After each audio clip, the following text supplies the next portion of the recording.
Sir आपकी बुद्ध महोत्सव में लिखी गई आर्टिकल काफ़ी फेमस हुई थी। जी सर।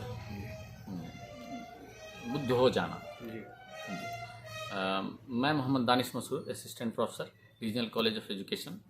हम भाई बहनों ने मिलकर महात्मा बुद्ध के जीवन चरित्र पर एक जीवन वृत्तांत और एक कविता के माध्यम से उनके बताए हुए उपदेशों और उनकी बताई हुई शिक्षा को लिखा था, जो कि बुद्ध महोत्सव में तथागत पत्रिका का जो विमोचन हमारे उप मुख्यमंत्री महोदय ने किया उसमें प्रकाशित हुआ है।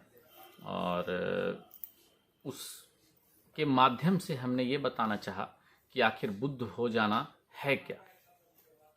बुद्ध हो जाना वास्तविकता में एक सद्बुद्धि की प्राप्ति यानी अच्छे बुद्धि की प्राप्ति है, जिसमें आप अच्छे और बुरे कर्मों के बीच अंतर कर सकें। इसमें हमने एक छोटी सी कविता लिखी थी। कविता की कुछ पंक्तियां हैं जो आप सुन सकते हैं। त्याग में मोह से शुद्ध हो जाना ही बुद्ध हो जाना है। जिसे आप कहने का मतलब यह है कि अगर आपने कुछ त्याग करना है और उस वस्तु से आपको मोह है तो आप कभी उसका त्याग नहीं कर पाएंगे। जैसे महात्मा बुद्ध ने जब राजकुमार की स्थिति में राजसी सत्ता को त्याग दिया, अगर उन्हें राजसी सत्ता से, राजसी सुख से मोह होता तो वो कभी त्याग नहीं पाते।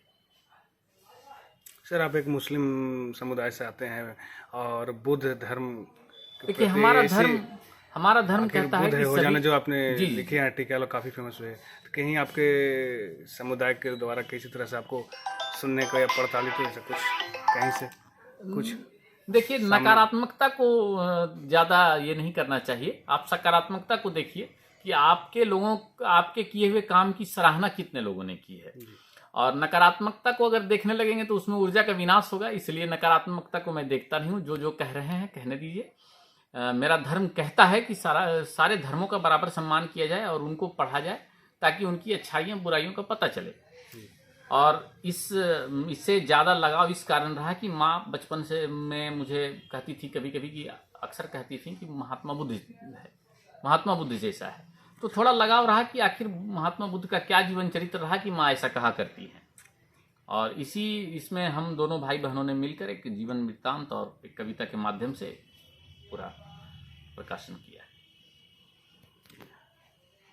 अच्छा, आपके आप जब बिहार सरकार के द्वारा जब बिहार महोत्सव, ये बुद्ध महोत्सव जो आयोजन हुई थी, लगभग कोविड की वजह से 3 वर्षों के बाद हुई थी अंतर्राष्ट्रीय बुद्ध महोत्सव, इस समय काफ़ी आर्टिकल आ जाती हैं, काफ़ी लंबे समय के अंतराल पे हो रहे थे, तो भाई बहन का प्रेम देखते हैं किसी भी कार्य में काफ़ी बढ़ चढ़ कर हिस्सा लेते हैं। लेकिन आपका आर्टिकल में भी आपकी बहन जो है डॉक्टर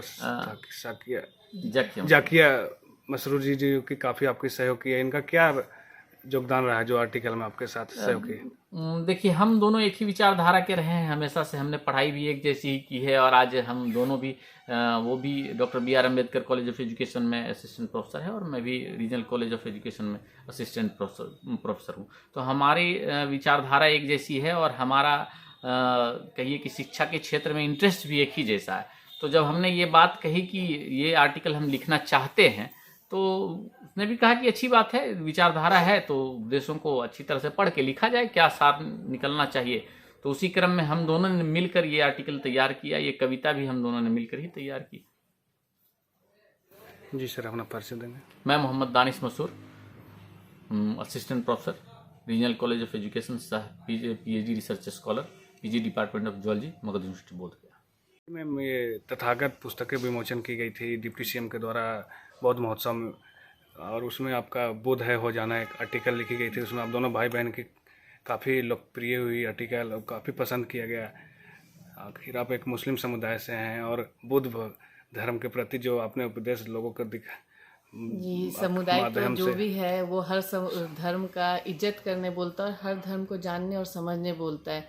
तो जब बच्चे में हम अपने भैया के लिए सुनते थे कि तुम बुद्ध हो, महात्मा बुद्ध हो, तभी से हम लोगों को ये लगा कि आखिर ये महात्मा बुद्ध कौन है। और धीरे धीरे जब शिक्षा जगत में हम लोग अपने शिक्षा को प्राप्त करते गए तो बचपन से ही महात्मा बुद्ध के बारे में बहुत कुछ जाने। लेकिन जब उनके बारे में ये जाने कि वो एक राजकुमार होकर अपने सारे ऐशो आराम को त्याग करके सत्य की मार्ग पे निकल पड़े, तो उनके बारे में और जानने की हमें लालसा हुई। और जब उनके उपदेश को पढ़े कि कैसे ये उपदेश हमें सत्य की मार्ग की ओर लेकर जाता है, कैसे ये उपदेश हमें गलत करने से बचाता है, हमें बुरे कर्मों से बचाता है और हमारे लिए हमारे ज़िंदगी के राह को आसान करता है। इससे हम प्रभावित हुए और हम दोनों भाई बहन ने मिलकर यही सोचा कि क्यों ना इस उपदेश को लोगों तक पहुंचाया जाए, क्योंकि धर्म जो भी हो लेकिन बातें सबकी लगभग मानवता की होती है और लगभग जो उपदेश है सबका समान होता है कि आप एक अच्छे मानव बने, आप सत्य की राह पे चले और किसी को भी आप दुख ना दे, दुख का कारण ना बने किसी के।